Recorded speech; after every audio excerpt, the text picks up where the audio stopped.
গিয়েছে সেই বীর ভাইদের প্রতি জানাই আমি শ্রদ্ধা, আমি তাদের প্রতি জানাই আমার পবিত্র ভালোবাসা।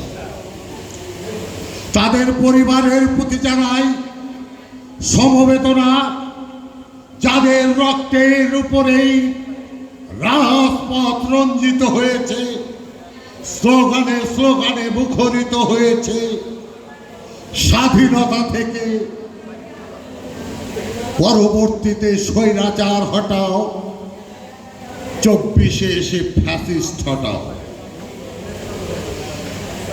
সেদিন আমার যে তরুণ ভাইয়েরা রক্ত দিল, জীবন দিল, তাদের বুলেটের সামনে যখন বুক পেতে দিয়ে বলল,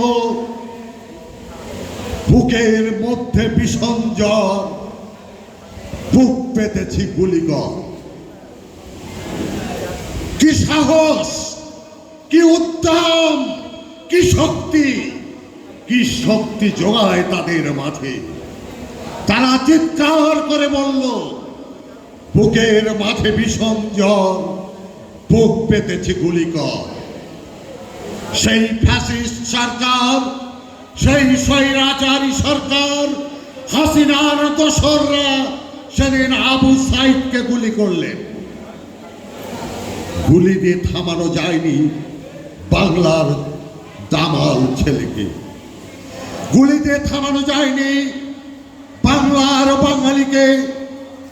কারণ আমি রক্ত দিতে জানি, আমরা রক্ত দিতে জানি, আমরা আমাদের দেশকে সুন্দর করার জন্য ঐক্যবদ্ধ হতে জানি।